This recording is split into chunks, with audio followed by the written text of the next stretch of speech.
किसी को छक्का, किन्नर, ट्रांस ये सब बिल्कुल मत कहो। नहीं बने, मेरा भी कुछ नाम है, मेरा नाम किन्नर नहीं, छक्का नहीं है, मेरा भी नाम कुछ है। आप उस नाम से लो, नहीं नाम वो बहल सिस्टर ऐसा कर दो, लेकिन ये सब ना लो, बड़ा दर्द। नमस्कार, न्यूज कॉर्नर पर आपका स्वागत है। मैं रत्नेश पांडे। 21,391 सिपाही भर्ती परीक्षा का रिजल्ट आज जारी कर दिया गया है। आपको बता दें कि इसमें 8 ट्रांसजेंडर का सिलेक्शन हुआ है और सबसे बड़ी बात है कि गुरु रहमान सर, पिछली बार भी सर ने जो ट्रांसजेंडर थे उसको सिपाही बनाया। इस बार फिर से सर आपके यहाँ से सर सिपाही में सिलेक्शन हुआ है। परिचय उनसे लेंगे, लेकिन सबसे पहले सर आप क्या कहिए? देखिए, एक तो सबसे बड़ी बात है कि 5400 प्लस रिजल्ट है। यहाँ से 21,391 में 5400 रिजल्ट होना अपने आप में एक अजूबा है। और मैं सीधे सारी की सारी उपलब्धि बजरंग बली को देता हूं, क्योंकि बजरंग बली ने लड़कों और लड़कियों का रिजल्ट दिलवाया है, लगातार दिलवाया है। लेकिन दारोगा में 3 ट्रांसजेंडर का रिजल्ट होना, एक साइज में एक गुड़िया का रिजल्ट होना ट्रांसजेंडर का, और बिहार सिपाही में 1391 में 8 ट्रांसजेंडर का रिजल्ट, वो भी सारे के सारे गुरुकुल से। निश्चित रूप से बजरंग बली की असीम अनुकंपा है। इस बजरंग बली की असीम अनुकंपा के लिए मैं कहूंगा यही कि हर हर महादेव, जय बजरंग बली, जय बजरंग बली, जय बजरंग बली। इसके आगे कुछ शब्द नहीं निकल रहा है, क्योंकि मैं बहुत चिंतित था, व्यथित था। मैंने देखा है इन लोग कष्ट को, देखा है मैंने, देखा है लोगों कमेंट को देखा है। जब क्लास में लोग करती थी तो मैंने लोगों के उलाहना को इन लोगों को देखा है, तरह तरह की बात देखा है, और हर चीज को देखा है। मेरी दिव्या 98 केजी की थी। 98 केजी को होने के बावजूद भी मैं इससे कहता था कि बेटी दौड़, बेटी दौड़ दौड़ दौड़, और वैसी परिस्थिति में ये सफल हुई है। निश्चित रूप से ये अपने आप में एक अजूबा है। इसके लिए बजरंग बली उत्तरदायी है। सर, एक बड़ा चैलेंजिंग है ये काम करना, ट्रांसजेंडर को पढ़ा पाना। जैसा कि आप कह रहे हैं कि कमेंट पास होते थे और बहुत सारे चैलेंजिंग भी आते रहते, तो आपको नहीं लगा कि मतलब पढ़ाएंगे नहीं पढ़ा पाएंगे, ये लोग क्या करेंगे? देखिए, मैं मगध का आदमी हूँ। मगध का आदमी साम्राज्य का निर्माण करता है, तो चैलेंज स्वीकार करना तो मेरे खून में है। और मैंने चैलेंज स्वीकार किया। मैंने बेटी और बेटों जो ट्रांसजेंडर थे उनसे भी चैलेंज स्वीकार किया। किसी भी तरह का कोई भी कष्ट इन लोगों को नहीं होने दिया। और गांधी मैदान में घूमकर मैंने बोला कि अगर मेरे बेटी और बेटे जो ट्रांसजेंडर उनके साथ कुछ करेगा तो कबार के रख देंगे। और आज तो कोई इनको कुछ नहीं बोलता था। क्लास में तो बहुत इनको इज्जत मिलती थी। कोई किसी तरह का ये लोग क्लास में कोई दिक्कत नहीं होता था। और निश्चित रूप से ये बजरंग बली का आशीर्वाद है। मुझसे कुछ निकल नहीं रहा है भाई, क्योंकि मैंने हजारों दरोगा बनाया, हजारों सिपाही बनाया, हजारों हजारों रिजल्ट दिए अलग चीज में, लेकिन ट्रांसजेंडरों का रिजल्ट देकर ये बजरंग बली और महादेव की कृपा है। ये हमारे सामने हमारे गुरुकुल से हुआ है। ये बहुत बड़ा परिवर्तन। आपके यहाँ से 8 के 8 ट्रांसजेंडर सिपाही? दूसरे कोचिंग वाले तो ट्रांसजेंडर को पढ़ाते नहीं थे कि माहौल खराब हो जाएगा। ये गवाह है, सामने मैं बोल रहा हूँ, पीछे नहीं बोल रहा हूँ। ये लोग, मैं हॉस्टल में जाता था, ये लोग रखवाने के लिए तो बोलता था कि ट्रांसजेंडर को नहीं रखेंगे, और कोचिंग वाले कहते थे कि नहीं माहौल खराब हो जाएगा। मेरे यहाँ माहौल भी बना और ये लोग भी रिजल्ट दिए।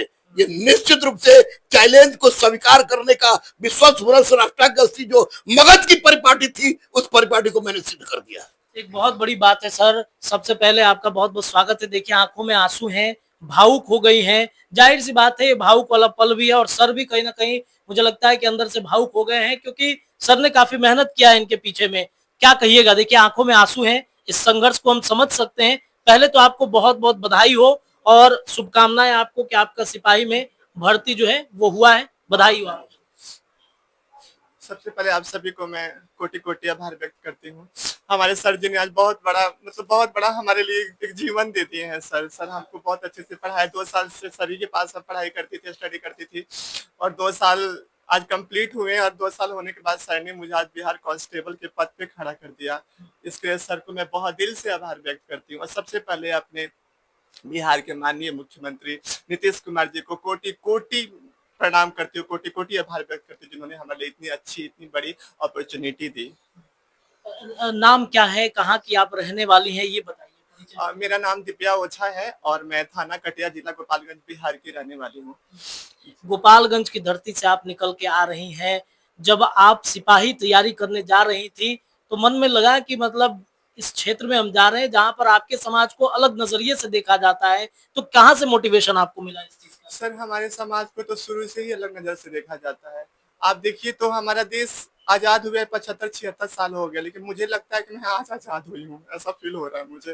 क्योंकि जीवन में एक एक कदम, एक एक जगह पे ठोकर खाना, लोगों का ये रिएक्शन, क्यों देखो वो ट्रांस जा रहा है और किन्नर जा रहा है, ये सब सुन के तो मतलब अपने आप को मतलब रोड पे निकलना और फिर इतना संघर्ष करके आगे बढ़ना, स्टडी करना, रनिंग करना, इट इज एवरीवन चीजें मतलब बहुत ही मुश्किल भरा रहा है। लेकिन मैंने कभी अपने आप से हिम्मत नहीं हारी हूँ, मैं कभी नहीं हारी हूँ। मैं अपनी मम्मी से कहती थी कि मम्मी मैं एक दिन कुछ करके दिखाऊंगी, पर कोई विश्वास नहीं करता था। गांव समाज के भी लोग कहते थे कि नहीं ये क्या करेगी, ये भिक्षावृत्ति करती होगी, ट्रेनों में भीख मांगती होगी। लेकिन मैंने कभी ऐसा कुछ नहीं की, मैं जीवन में कभी ऐसा कुछ नहीं करी। मैं पटना में 2 साल 2.5 साल से रह रही हूँ, लेकिन 2.5 साल से मतलब एक अजीब कैसे जीवन जीती हूँ मैं जानती हूँ, कैसे रहती हूँ, कैसे हमारा खर्चे चलते हैं। वो सर सर तो बहुत मदद करते हैं हमारे लिए, लेकिन फिर भी ये सारा संघर्ष आज ऐसा लग रहा है कि सब कुछ ठीक रहा और आज ये दिन मिलके बहुत बहुत मैं खुश हूँ, बहुत ज्यादा माता खुश पिता को बताया आपने, अपने घर पे बता दिया कि सिलेक्शन हाँ, हुआ है? मम्मी से बताई। मैं जैसे आया सर फोन किए कि तुम्हारा रिजल्ट हो गया है, तो फिर मैं मम्मी को फोन लगाई। मम्मी बहुत खुश हुई और बोली कि दिव्या मैं चाहती हूँ कि हर बार, हर साल, हर जीवन में, हर जगह में मैं तुम्हारी माँ बन के आऊँ इस जीवन में। बाकी लोग जो ताना मारते हैं या फिर जो कुछ भी आपके बारे में कहते हैं पीठ पीछे, उनके लिए आप क्या कहिएगा? अब तो यही कहूंगी कि आप कहिए जो कहना है, अब मैं उसमें तो कुछ बोल नहीं सकती। कि इतना जरूर कहूंगी कि हम भी आप ही के घर के आंगन के फूल हैं, आप ऐसा मत करो। हम भी चाहते कि आप मुझे प्यार दो, नहीं प्यार दे सकते हो तो कम से कम एक बहन, एक कुछ भी कहो, लेकिन एक ट्रांस, एक किन्नर, एक छक्का, ये वाला चीजें मत कहो। इससे बहुत दर्द होता है यार, ऐसा मत करो, बहुत कष्ट होता है ये शब्द सुन के। फिर भी हम लोग इसको सुन के नजरअंदाज करती है, लेकिन जीवन में हर समय नजरअंदाज करके जीवन को संघर्ष में आगे बढ़ना ये बहुत बड़ी बात है। देखिए कोई नहीं, हम माननीय मुख्यमंत्री जी को बहुत बहुत आभार इसलिए व्यक्त करूंगी जिन्होंने हमारे बिहार में अलग से सोशल जस्टिस ऑफ मिनिस्ट्री बनाया और उसके तहत ट्रांसजेंडर प्रोटेक्शन राइट एक्ट बनाया। और उस एक्ट के अनुसार हमको अधिकार मिला, पढ़ाई का, शिक्षा का, अपना स्वास्थ्य का, हर चीज का अधिकार मिला। और फिर सर के गुरु रहमान सर जैसे पिता का एक हाथ उनका मेरे सर पर मिला और आज मैं यहाँ तक खड़ी हूँ। तो कितने सालों से ये तैयारी आपने किया है? आपने कहा 2 सालों से लगातार हम लगे हुए हैं। काफ़ी संघर्ष किए होंगे। एक तो समाज का ताना रहता होगा, दूसरा जो है मेंटली प्रेशर बहुत ज़्यादा रहता होगा।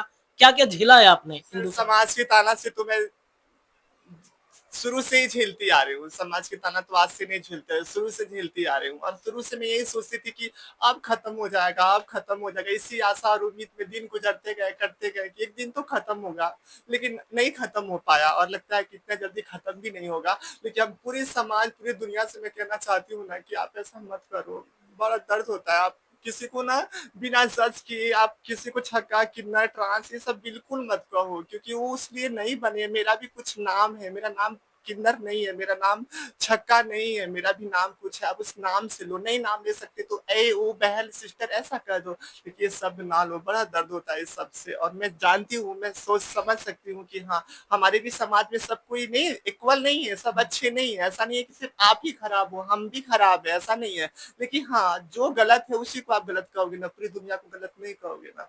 तो मुझे पता है कि आप समाज इस चीज को समझिएगा और आप आपके समाज में बहुत सारे ऐसे व्यक्ति हैं जो बनना चाहते हैं, कुछ करना चाहते हैं। आपका मोटिवेशन उनको मिलेगा, आगे बढ़ेंगे। क्या कहिएगा जाते-जाते उन्हें? और मैं अपने समाज के सभी कम्युनिटी के जितने भी हमारे ट्रांस भाई और बहन है सबसे कहना चाहती हूँ कि आप एक बार घर से बाहर निकलो, और निकलो तो ये सोच के निकलो कि हमें जीवन में कुछ करना है। और आप सभी से मेरा हाथ जोड़ के निवेदन है कि आप निकलो घर से और आप भी एसआई बनो, दरोगा बनो, बीपीएससी एपीएससी हर चीज करो, लेकिन कुछ करो, हाथ में कुछ क्वालिटी लो, तभी इस समाज में हमें पहले जैसा या समाज में जैसे हर इंसान को इक्वालिटी मिलता है हमें भी इक्वालिटी मिलेगा। और चलिए देखिए, गुरु रहमान सर भी हमारे साथ मौजूद हैं। सर से भी हम बातचीत करेंगे सर से कि सर ने जिस तरीके से तैयारी कराया अलग-अलग छात्र-छात्राओं को, उसमें ट्रांसजेंडर समुदाय के लोगों को भी तैयारी कराया। सर जाते-जाते क्या कहिएगा अंतिम में, जो लोग इन समुदाय को लेकर के गलत तरीके की भावना रखते हैं? देखिए एक बात तो स्पष्ट है कि भारत का आदमी अगर भारत में रहने वाले के साथ किसी भी तरह का व्यवहार करता है तो शिखंडी महाराज को भी गाली देना चाहिए, जबकि शिखंडी महाराज ने क्या किया आप सबको पता है। और इन्हें तो अर्धनारीश्वर के रूप में हम लोग देखते हैं। जब जब एक तरफ महादेव की जय कहते हैं और दूसरी तरफ इनको गाली देने का दुस्साहस कहते हैं। तो मैं इन लोगों में निश्चित रूप से महादेव की का छवि देखता हूँ, अर्धनारीश्वर का छवि देता हूँ। और मैं तमाम बेटी और बेटों जो ट्रांसजेंडर है उनसे खुलकर कह रहा हूँ कि आए जिस तरह इन बच्चियों और बच्चों को मैंने पैसा देकर पढ़ाया है, उसी तरह उन बच्चियों और बच्चों को पैसा देकर पढ़ाएंगे। अभी दिव्या हुआ, अनमोल हुआ, करण हुआ, गायत्री हुई या रुद्र हुआ, ये लोग सिपाही बने 8, इनको अगली बार ये 1806 जो दरोगा रहा है उसमें दरोगा बना के भेजेंगे, बजरंग बली के सामने बोल रहे हैं, इसको पूरा करेंगे। और इन लोगों को डरने की आवश्यकता नहीं, झुकने की आवश्यकता नहीं, क्योंकि इन लोग का पप्पा गुरु रहमान है और टाइगर अभी जिंदा है। चलिए देखिए, टाइगर अभी जिंदा है, गुरु रहमान सर हैं, और जिस तरीके से सर बात करते हैं वाकई में मोटिवेशन तो मिलता है। और सर ने जो एक बड़ा काम किया है कि भाई एक ट्रांस वुमेन को आज सिपाही बना दिया, इसके पहले भी सर ने बनाया, दरोगा बने हैं वो लोग। अब मुझे लगता है कि सर ड्यूटी में आ चुके हैं वो सभी लोग। तो शुभकामनाएं हैं दिव्या को भी, और आने वाले दिन में और भी ऐसे कई दिव्या निकलेंगे गुरु रहमान सर के सानिध्य में। फिलहाल इस खबर के लिए इतना ही। जुड़े रहिए न्यूज कॉर्नर पर, तमाम अपडेट आपको मिलेंगे। आप अपनी राय कमेंट में रख सकते हैं। बहुत बहुत धन्यवाद।